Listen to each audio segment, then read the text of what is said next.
Welcome to Work Mom Says. Don't be an idiot. And now, here's your host, Work Mom. Hello, I'm Lori Jo Vest. Thank you so much for joining me for this episode of Work Mom Says, Don't Be an Idiot. This episode is for young professionals who think the office will crumble down without them.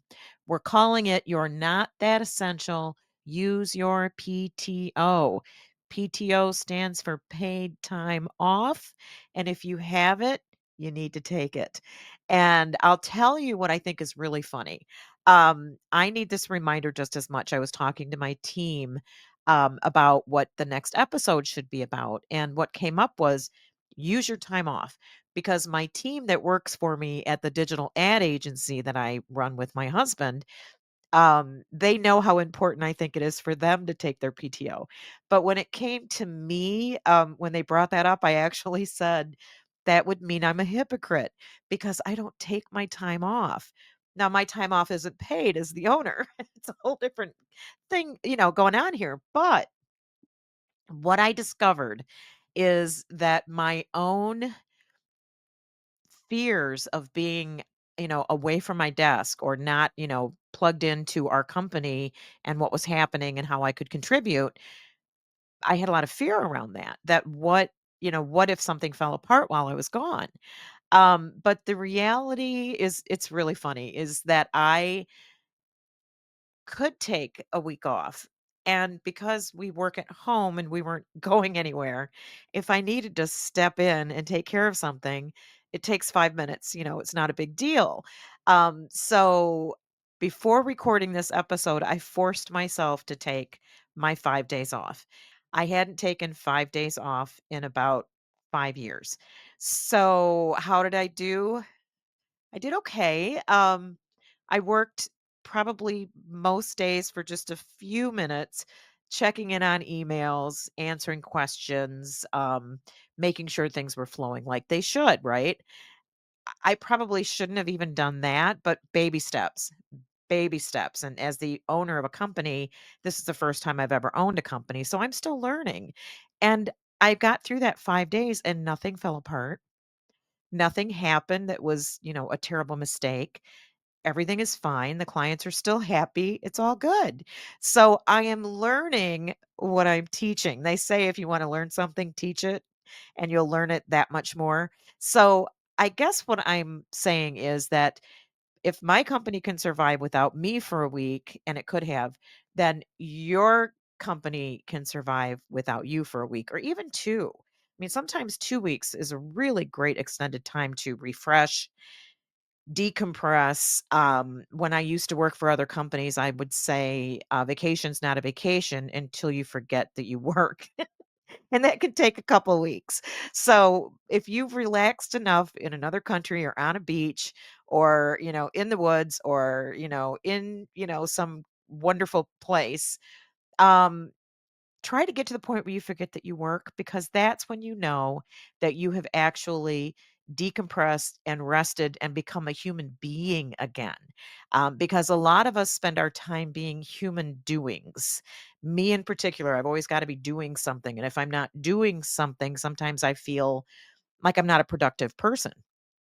And if you're not a productive person, you're not contributing. And oh my God, so I'm learning myself that lesson. I'd love you to learn it sooner.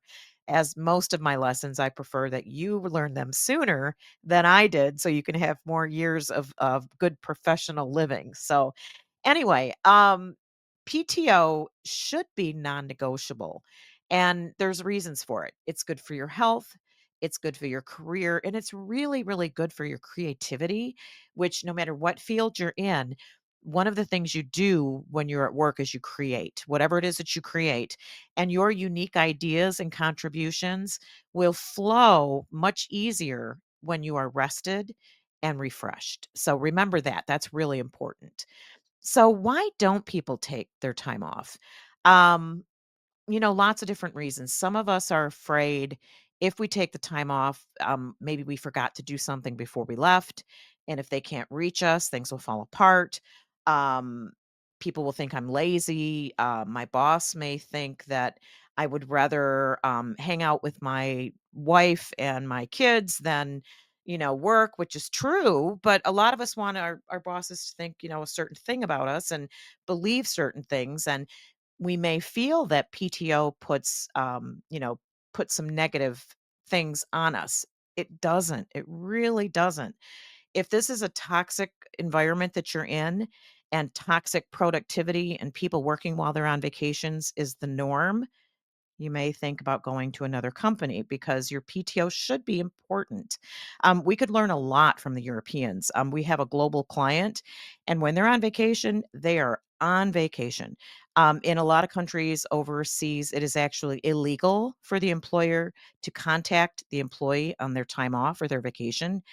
That would be amazing in the US. We don't do that here, but maybe we should. I used to say when I worked for, other people, I worked for a production company in the I think it was in the '90s, late '90s, and because this was pre a lot of email kind of things, I used to say a vacation wasn't a vacation until the FedEx truck came. And the FedEx truck typically came at least once to every one of my vacations when I worked for this organization for 5 years. It was one of the reasons that I left, is the boss was immersed and lived his business, and he really expected you to do the same thing. And that often meant not taking vacation or not taking time off or staying late unexpectedly. All those kinds of things that I would never want my team to do and would never recommend you do. You are entitled to have a life. And when you prioritize having a life, you become a better employee. And a good manager knows that. So remember that too. A good manager knows that PTO is critical to keeping their team from getting burned out and unhappy. So just things to remember. So let's take a minute for a reality check. You are valuable to your employer, but you are not irreplaceable, and that's okay. What actually will happen if you take your paid time off is people will miss you.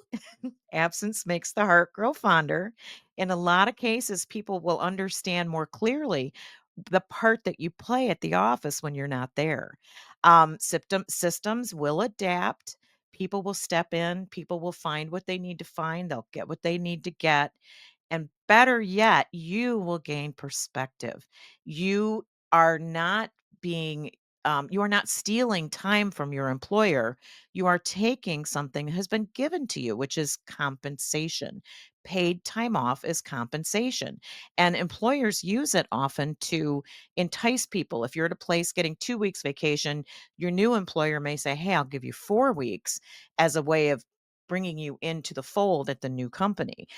It is a benefit. And when you don't take that time off, you're essentially gifting your employer free labor. And you don't need to do that. So that's the reality of it. You are valuable, not irreplaceable. And PTO is a benefit that they are giving to you. You are entitled to it. If you don't do it, you're giving your employer free labor. Stick that one up there. Remember it. Next time you fill out that vacation request form, give it a couple extra days because you deserve it. So, the benefits of a break are another thing to really look at when you think that maybe you shouldn't take that time off, because taking a break, being refreshed, resting your mind, resting your thought process, your brain burns a lot of mental calories when you are working, and it can get tired. And taking time off gives you clarity that you don't have when you're just constantly hustling. Taking a break gives you fresh eyes. I think you make better decisions when you get back to the office. Not only that, but it's better for your physical health, stress reduction. You can get a sleep reset. I know when I took my 5 days off that I'm just coming back from on Monday, I nap a lot. Oh my god, naps are so good for your mental clarity. Just taking a break, shutting down in the middle of the day, and letting your brain rest, letting your body rest. You can do that on vacation. You wouldn't necessarily do that when you're working. And it's good for you. So you are also helping yourself avoid burnout. When you are constantly hustling, and like I've been doing for 5 years, when you're constantly hustling, I think the lows are lower the times when you may feel a little down about your job or you're having a really hard day, that hard day may feel harder if you have truly put everything into your job and not enough into your personal life. So that's another big part of PTO is just you are entitled to a personal life. And if you don't have one, you will burn out a lot faster. And your lows, I truly believe from my own personal experience, those lows that are inevitable in careers will be lower because you won't have the stamina to bounce back like you would if you were truly taking care of yourself. And PTO is self care. So, how can you use your PTO without getting anxious? This isn't hard. It really isn't hard. Plan your exit. Monday, before you're departing, make yourself a list. Here's all the things that I have to take care of before I leave on Friday afternoon, and make sure that you have got a very clear people designated to handle the different things that may need to be handed off, that you have told the team, reminded them at the end of the week in case there's anything they need to ask you about or, have you take care of, that maybe the boss had something they wanted to get to you and they forget that you're leaving on Friday and are expecting you there on Monday with this thing that they want. Before you leave, a few days before you leave, remind your boss, "Hey, I'm gonna be out next week. Is there anything you need? If you do, please let me know." And that helps them, deal with that separation as well. Because as a boss, when you have really good employees, it can be anxiety provoking to have them go on vacation.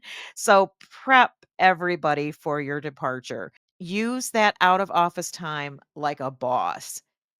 Don't check your email. Have clear boundaries. If somebody calls you, don't pick up when they first call you. Listen to the message. If it's really urgent, call them back. But it may not be because some people will think, oh, she's just at the airport. I'll just catch her before she gets on the plane. Or, oh, I'm sure they're not at the beach yet. I'll just ask her a quick question. When you're on vacation, don't pick up the phone. Listen to the message and then determine if you need to call back. Don't fake PTO, which a lot of people do, myself included. And that means you're working in secret. Maybe you're back at the hotel room while, hubby and the kids go down to the pool. You pull out your laptop and you're trying to get a couple things done. Don't do that. It defeats the purpose of extended time that you have to yourself. So totally unplug. Even if you are on what we call a staycation, even if you decide that you're just going to take time off and work around the house, still use that time as recovery and rest.